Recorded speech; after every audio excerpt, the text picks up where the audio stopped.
And so I decided I was going to understand how all the money worked in a neighborhood. And what I didn't understand till I went to Wall Street is you literally have to know how all the money on the planet works to understand how the money in a U.S. neighborhood works. Because it's organized, it's very centralized, and it's organized so that, so if you and I go to the White House, it'll say, here's how all the money works in housing, here's how all the money works in military. But it doesn't say, here's how the money works, in West Philadelphia. So you can't, now with relational databases, you could, and I've worked on that. But anyway, so I went to Wall Street because I wanted to learn how all the money, the planet works.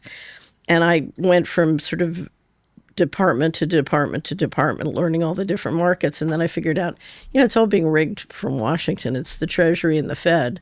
So I got to go to Washington. So I went to Washington. I was a partner at a firm called Dillon Read. And in fact, I have an online book called Dillon Read and the Aristocracy of Stock Profits about it's a case study in the intersection between organized crime and Wall Street and Washington. Anyway, so I went to Washington in the first Bush administration to be Assistant Secretary of Housing. And it's the Federal Housing Commissioner. And that's the person who oversees all the mortgage markets, both the credit, most of the credit, and then the rules and regulation. So, and I ran smack into all the mortgage corruption because a lot of the black budget is financed with mortgage fraud. And anyway, so I left, but I discovered the internet when I was in the administration. And so I created an investment bank that could use software tools basically to get all the information about how the money works and make it accessible to neighborhoods. So anyway, but my company, I started a company called Hamilton Securities Group. It was very successful. And we got hired on competitive bid by the Clinton administration. So I worked in the Bush administration, but we got hired by the Clinton administration to be financial advisor for the FHA.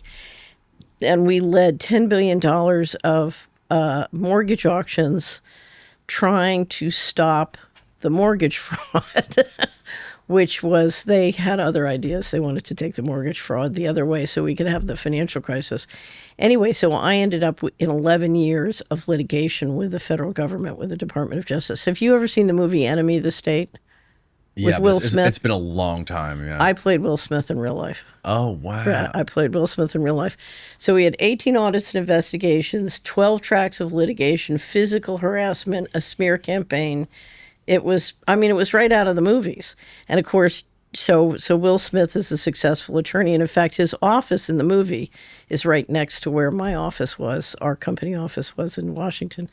And, everything's crazy and the world makes sense until he finds Gene Hackman, who's a former NSA employee, who explains how covert operations work. And in fact, now if you come to the Solari Report, we have a whole 12-part series called Deep State Tactics. So if you can't find Gene, you can listen to Deep State Tactics and understand how it all works. Anyway, but I got a real crash course. I'll never forget. First time I saw Enemy of the State, I'm like up in the front row. And I'm like, oh, it's my training movie. Wow. Right. That's amazing. So when you talk about the mortgage fraud, what specifically do you mean, and how does that work? So financial fraud and mortgage fraud is like the joy of cooking. There are thousands of recipes, right? But if you want to know the most prominent, likely famous recipe for mortgage fraud and HUD housing, all you have to do is look up the Tony Soprano TV show did a series of 4 parts on HUD fraud by Tony Soprano. Really? Yes. And the basic, and it's interesting because one of the things that got me interested in money is it was this fraud that destroyed the value of homes in my neighborhood when I was a little girl. We had 4 boarded up, foreclosed properties catty corner to our block in West Philadelphia, and it had a huge sign, and it said, by order of the Assistant Secretary of Housing, Federal Housing Commissioner. And I used to think, who is that asshole? And so when I was sworn in, they said, by order of the president, you are now the Assistant Secretary of Housing. I thought, I'm the, And I went downstairs and I said, how many boarded up homes? How many foreclosed properties do we have in the foreclosed industry? My deputy said 50,000. I said, well, that's going to change. And that was part of the problem. But okay, so let's look at the basic fraud. Okay.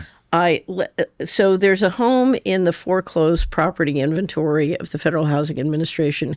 They had financed a mortgage. They put an insurance policy on the mortgage, so they take the credit risk.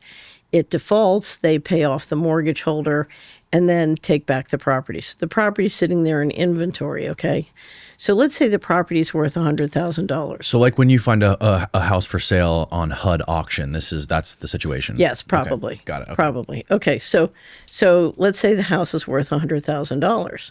Okay, you sell the house to someone, or you who's going to do sort of a quickie fix up. Okay, and you let them turn around and sell it at you put a mortgage. Let's say it's worth $150 now. They've fixed it up. Mm-hmm. You put a mortgage on it for $250, a lot more than it's worth. Right. Okay. They sell it to a not-for-profit who immediately defaults. Right. You pay off the $250 mortgage and take the property back, and you keep doing it again and again and again, mm-hmm. and generating lots of money out the back door. So when I became FHA commissioner, we would find one property in Chicago which had financed and defaulted 5 times in 1 year. Wow. I know. You can imagine that. Anyway, but here's how I can make even more money. I had a friend who did this. Not a friend. He was a guy who came in. He was one of my first guests on the podcast, and he was buying up houses in Tampa, and he was taking them and getting his friend to go do appraisals on them and like marking the appraisal up by like 5x, right. and then getting loans on it. Right. That's sort of that's a variation. Now, here's how you really make a lot of money.